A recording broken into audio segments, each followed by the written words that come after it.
Aujourd'hui, nous allons vous parler du fonctionnement d'un complexe mobile pour le traitement des eaux usées basé sur le dispositif à couche Vortex AVS 150.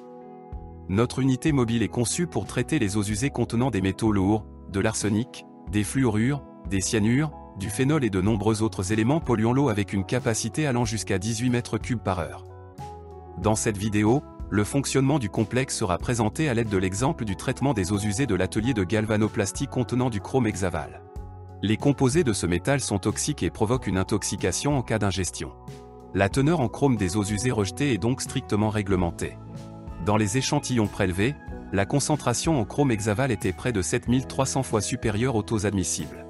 364 mg par litre au taux de 0,05 mg par litre.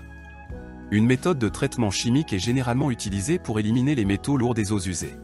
Des substances spéciales, agents chimiques, sont ajoutés aux eaux usées et convertissent les ions de métaux lourds de leur forme soluble à leur forme peu soluble en raison des réactions chimiques en cours, après quoi ils précipitent au fond du réservoir et sont facilement séparés de l'eau.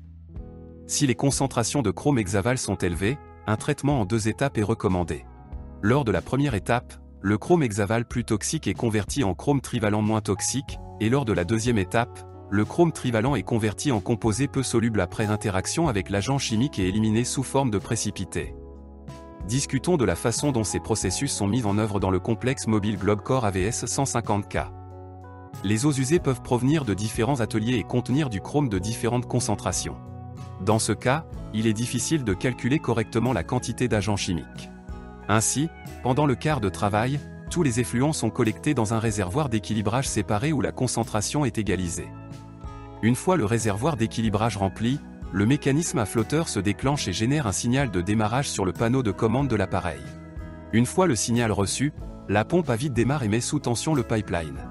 Après la mise sous tension du pipeline, la pompe d'alimentation principale démarre.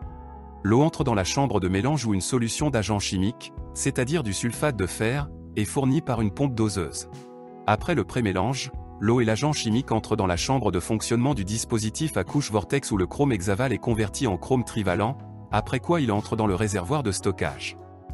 La chambre de fonctionnement du dispositif constitue un pipeline à l'intérieur duquel des particules cylindriques d'acier entraînées par un champ électromagnétique tournant se déplacent selon des trajectoires complexes, entrent en contact constant avec les substances traversant le pipeline et entrent régulièrement en collision entre elles et avec les parois de la chambre.